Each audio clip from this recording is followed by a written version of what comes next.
welcome. Good morning, good evening, good afternoon, wherever you are on the planet.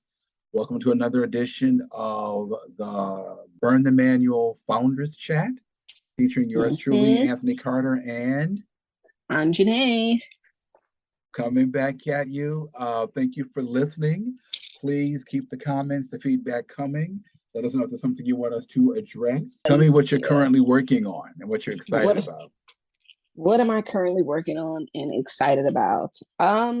Well, see, I don't know if I should say this on the air, but I'll keep it super vague. Basically, I've been putting together, a series in which almost very similar to what Vice News does, which is taking these questions that people have in society and creating mini documentaries about them, like series, 5, 10, 15-minute episodes. So I've been storyboarding is the perfect word for that. Storyboarding this idea. And that's really exciting because I think that is right up my alley for what I want to be doing at this phase of my life. Wow. Okay. That sounds good. What am I currently working on? My podcast. I'm also working on, we have a short that you and I are talking about shooting. I'm working on, let me put it this way. Not working on. I'm absolutely bound and determined to get it shot before the end of the year. My thing is, there's no reason it shouldn't be. It's a 3-minute film, people. Come on. Yep. We're not. Yeah. This is not the Titanic or Gangs of New York. This is a short. This is a 3-minute, 3-scene, 1-location shoot. Yeah. So what I'm working on is pulling folks together for that, and figuring out who can do what, when people can do it. I'm actually thinking about going to an academy here that does all types of casting. It has actors and they do film. It's an academy here in Connecticut that does all types of digital work. And I know they have access to actors and actresses. Yeah. But I have reached out to some folks here and it's kind of like, let's go, people. So what I'm working on now is two things with that. Not pulling my hair out because it hasn't happened yet. And being okay with knowing it's going to happen. It may not happen the way that I think it should happen, but it's going to happen in that time frame. And then I'm managing, it's not just you and I shooting or me just shooting something. Right? So I'm dealing with the waiting game. Right. I think it's such a good time frame to want to shoot that in, because right now, especially from now to the end of the year, it's really just like award season, it's holiday season, and really, if let's say you wanted to get into film festivals, entry season and pilot season and all of that starts at the beginning of the year, really. So it's I think it's a great goal and timing as well. We'll see. I'm not so sure. I want it done because people are asking me about it. It's somebody asked me about it yesterday. Somebody asked me yesterday, I know you're doing this short and you were shooting this last scene. So you could actually have something to look at to figure out, okay, what's working, what isn't. The one little scene that you and I shot, right? At the very end, the big money shot. And so people are asking me about it. There's somebody else there's another person, one of my other mentors who I talked to about 2 weeks ago. Same thing. It was like, where are you with this? And I know you had the long script and you had a shorter version that you were going to shoot to then take and use it as like a blueprint to see what needed to be done in the longer version, right? So people are asking about it, and it's kind of like, yeah, it's coming. And like I say, my thing is to not get so psychotic behind it because I'm job hunting and trying to settle in a new place, and it's very easy. I think sometimes with me, and probably I don't know if you have this chime in if you have this, but I know a lot of creatives have this where when we get almost to the finish line with a project, or when it looks like something's actually going to happen, when something gets some heat on it, then all of a sudden we take on a bunch of other stuff. Yep. Everything Yeah, else because you, everything else on the yeah, planet gets interesting, right? Or more interesting. right. Well, because you feel so, and I've experienced that where you feel so capable, especially at the end of or close to an end of one project. So you're like, I'm just gonna do a whole bunch of stuff. I can't tell you how many domain names I own because I come up with an idea and I'm like, I gotta Right. claim this right now, just in case. It's crazy. But you never know. It's so good to I think have those ideas, but to write them down and go back to them later. But being hyper focused on one thing and getting it done is so important too, because I definitely fall into that trap of like, oh, there's so many things I want to do. Right. Well, I think it's funny you should say that, because that brings to mind, or begs the question, or the statement, when you have like you talked about feeling really capable, like, oh, I can do all this stuff. And I was just thinking, I was like, I don't know that that's what drives me when I'm at that stage, because I don't know. I want to say I go in and out of feeling like I'm capable when I'm doing something. And I think I don't feel like capable until it's done. And I can look back Interesting. and say, okay, it went from, it's just like, yeah, like I was talking to some people yesterday who are in my tribe, and big shout out to my folks that are in Brooks Elms's group with me. Um, Answer the Call and Unleash Your Superpower is the name of the group. So Answer the Call, Unleash Your Superpower. They're based in LA. And he does these calls, these different group calls, mentoring calls, and it's really great. And I've been with him for about 3 years, maybe going into 3 years, and we worked on. I give him things to read. He gives me advice. He connects me with people. He does all this really great stuff about how do you move yourself forward as a human being and as an artist. So it's not an either or. And yesterday, I'm talking about these different feelings I'm having around what it's like to be in a position at 54 to not have money concerns. And before anybody says anything, I didn't hit the lottery. I'm not Bill Gates. I'm not Oprah, but I'm in a position where I'm not pacing the floor at night or overly concerned with finances and money, right? Yeah. We've set our lives up so that that's not on the table anymore, right? Within reason, right? So now I have all this free time. Now I've got all this free time to think and plan. All these ideas are coming to me. And what we were talking about yesterday, somebody pointed out, they said, well, you've done 3 movies. They started listing the things that I'd done. And I was sitting here thinking to myself, and she's telling me this, I'm thinking, how do you know that? But then I thought, I sent them to her. Yeah. But it's almost like, you forget, your brain plays this trick on you to either push you forward to make you just dig your heels in and start the running and gunning process, or it slows you down and it derails you. Yep. And you start thinking, well, I don't know if I can do this. So with me, even now, when she said that, all day yesterday, even when I went to bed last night, I woke up this morning, some of my initial thoughts were, yeah, I made a film. We made a film. I had an idea.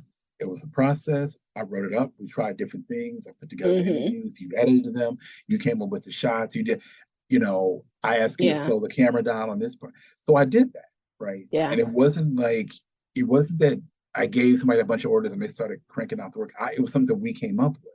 Exactly. And so for me, many times, I don't know, I guess when I hear people say, yeah, I knew this was going to work, or I always knew I was going to be a star, or I always knew, and I'm thinking, I don't know that I always knew anything.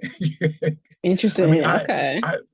the only thing that I can say for sure that I always know I've known this since I was probably 10 or 14.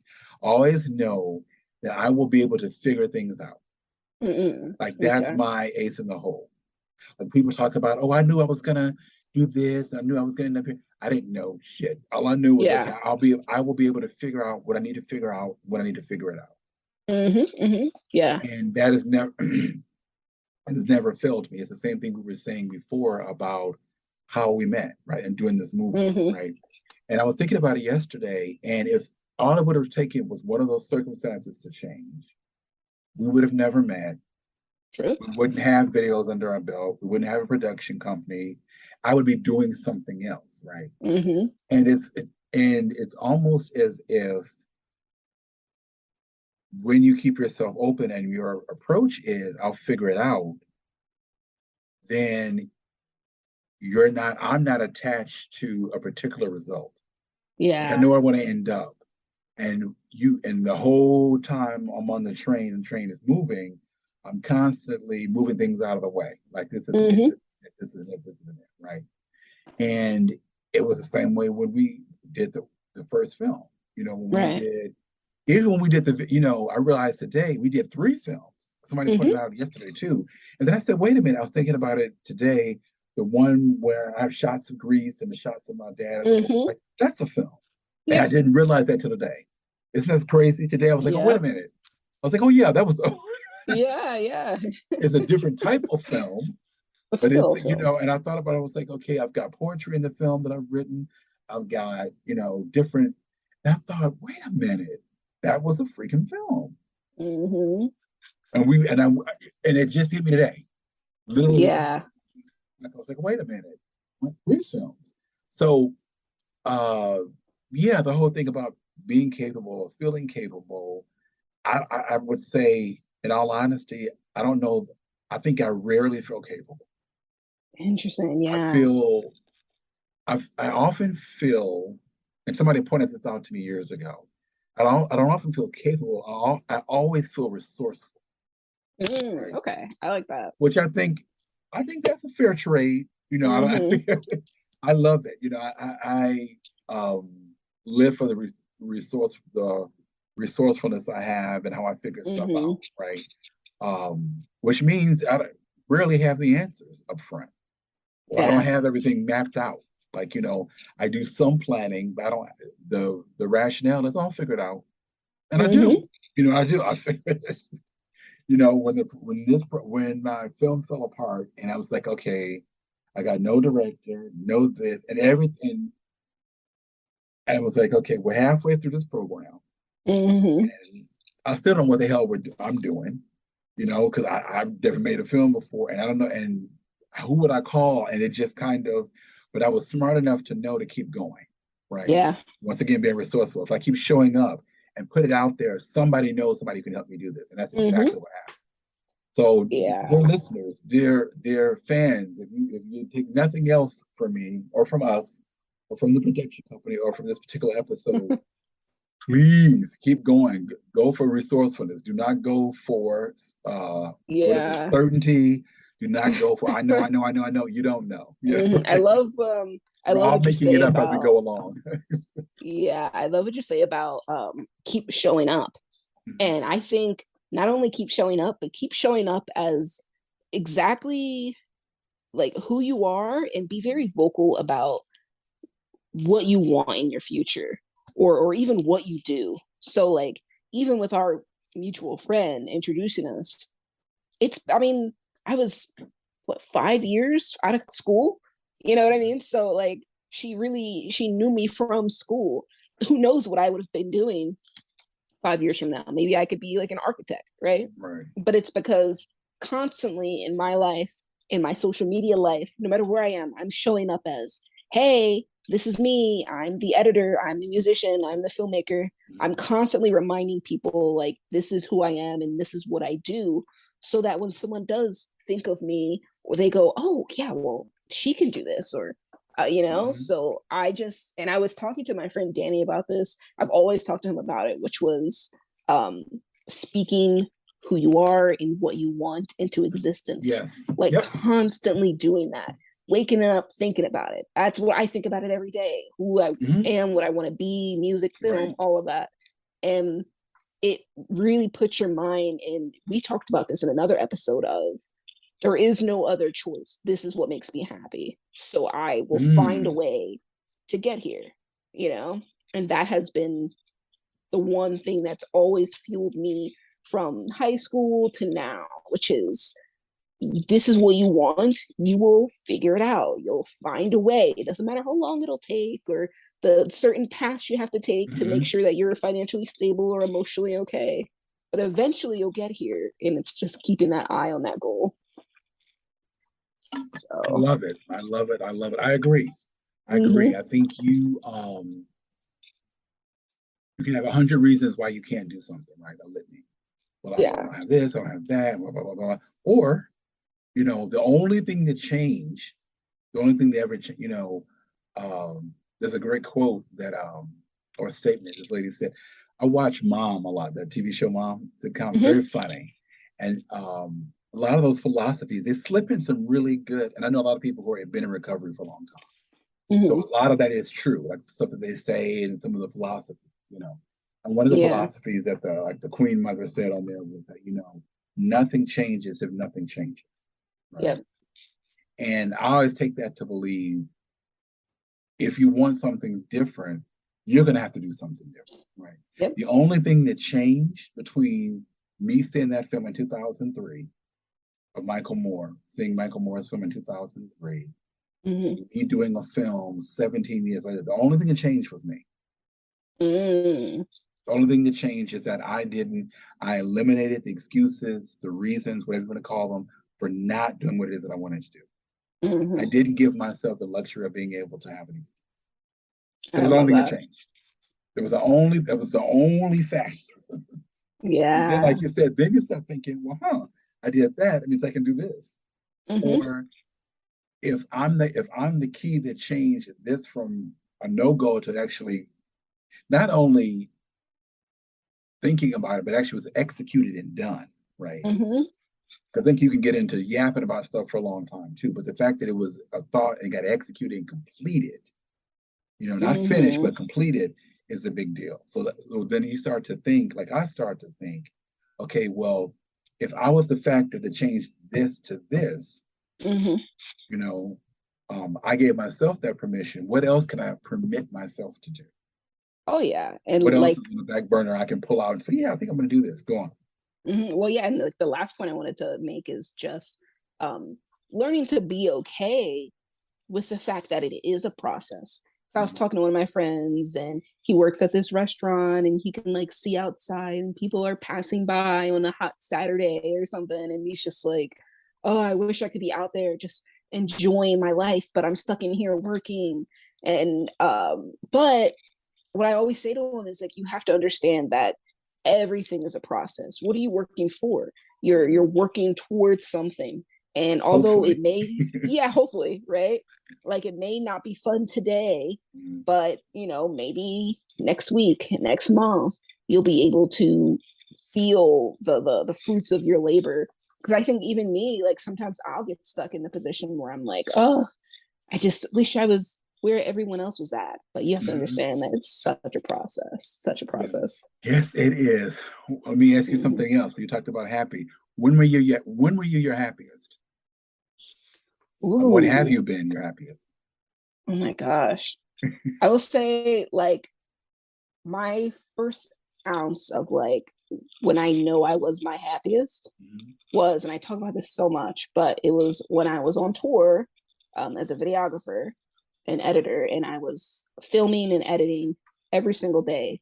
And as hard as it was, as strenuous as it was, I was so happy because it was my first taste of traveling, getting paid for what I want to do, saving money because I wasn't paying for my, staying in hotels, the company was, and just being able to do what I enjoy every single day was genuinely the first taste of like pure happiness that I felt. And I think that kind of drove me to where I am today and where I want to be, which is to kind of to feel that sense of, wow, I'm really out here just doing what I like as a career.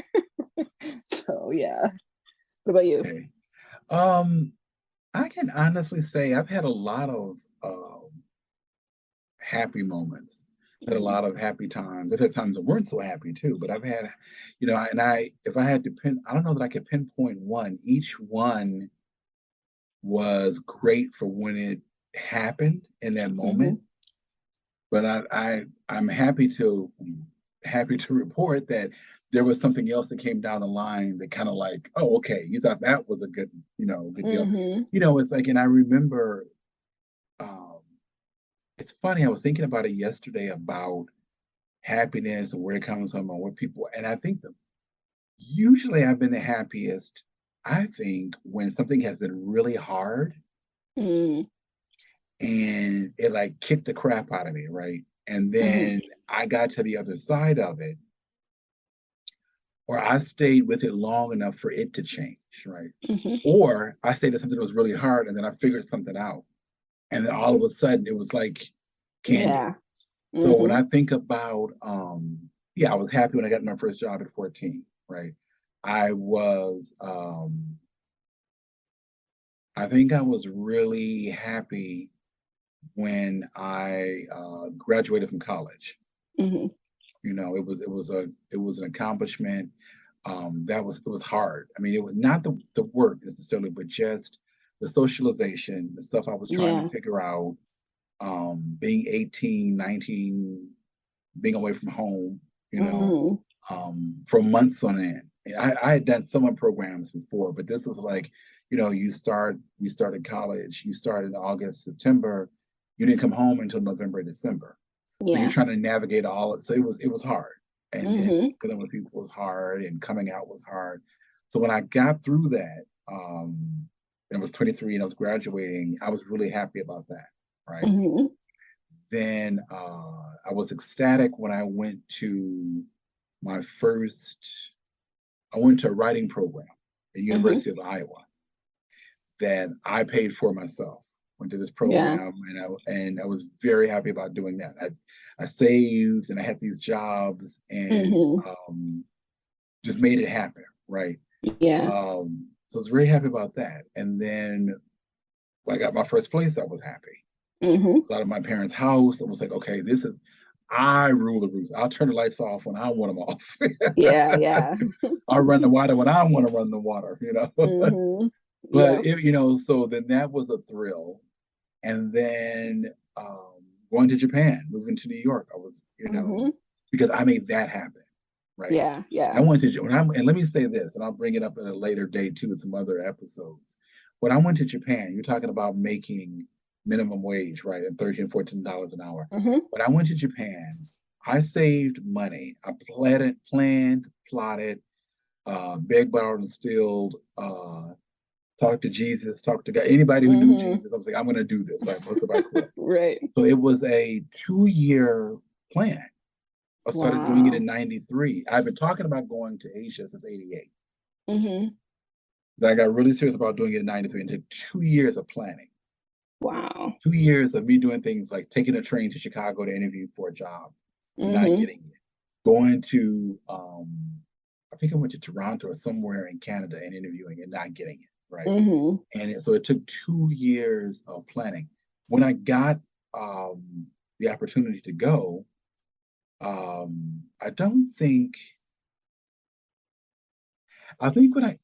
want to say when I got the opportunity to go to Japan, I was unemployed. I was determined to do it anyway. I was like, I'm gonna pretend like this. I'm gonna pretend like I'm just not gonna stop. I'm gonna be unstoppable. I'm gonna keep going. And then right after that, I got this job working for the phone company. It was a job I applied for 3 years before. Forgotten all about it. And my sister called and she said, oh, they called me about this job. They're gonna call you. They called right back. They called like after she got off the phone. And I was able to support myself in this apartment, save money, send myself to Japan. I was in Japan for 6 weeks. Wow. And that's a great amount of time. Yeah, all on $6 an hour. Wow. So I don't want to hear what can't be done. And I was absolutely determined to do it. Discipline. It was $6 an hour. And if you work time and a half, that was, what is that, 9 an hour? Yeah. I remember one week I worked all this overtime and I made a one paycheck. I made $810. I was so proud. I posted it, took some pictures, Yeah. put it up in my kitchen. I was like, I've done it. And I had a house account, I had a Japan account, and I had a like a spend account, right? I saved money and I saved money and I bought a ticket to go over there, figured out a way how to get to Japan for $500 instead of $2,500 because that's how much the Yeah. ticket. I went as a courier, so I took a package over, met somebody at the airport, but did it, you know, and it's Wow. very still like one of the highlights of my life that I was able to figure that out. And nobody That's showed me how to do amazing. that. I figured it out. That's So amazing. yeah. Oh my gosh. So yes, Oof. so that was one of my happiest. So and there's more to come. And there's been other things that have happened since then. You know, my dad got married. I was really happy because I had a lot. I have 9 grandkids. They were little then when we got married. They were little, and it's nice to have that much, be surrounded by that much love because you know kids are pure and they, you know, and I still have a lot of love from them, for them, towards them. And it's interesting that like you talk about speaking things into existence. I always loved kids. I couldn't figure out how to have them, couldn't figure out who to like partner with. And I was like, what? So I kind of gave up that dream. But in the back of my head, I was like, I want to be, how can I have kids in my life? Then I got with my husband. He had 2 daughters. They had kids. And then all of a sudden, overnight, there was all these little monsters running around, right? Then I had to figure out, you know, how do you co-raise kids? How do you set boundaries with kids? How do you do this? And, you know, and now most of them now are teenagers or in their 20s. So very fascinating. But yeah, different levels of happiness and it's usually been usually for me, I've been the happiest when I've had a long journey to complete something, or something has kicked my butt from, you know, 6 ways to Sunday, and I figured it out. And it was one little turn I had to make. And I was like, oh, this is what I've been struggling with. Right. All right. So, how are we doing on time? Oh yeah, time's up. Okay, I figured as much. Okay, so we're gonna get out of here. To the wonderful folks listening, thank you for spending time listening to us, listening to me yap, listening to us yap. Hopefully you got something out of it. Yes. Please, please, please go for the resourceful and not the certainty. Live in the resourcefulness and the knowing, the knowledge that you can figure things out. My name is Anthony Carter. You can find me at Burn the Manual Productions. You can also find me at my website, anthony-carter.com, anthony-carter.com, and I'm all over Twitter.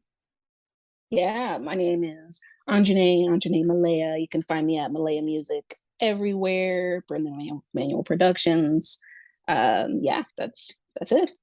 Okay, thank you very much, folks.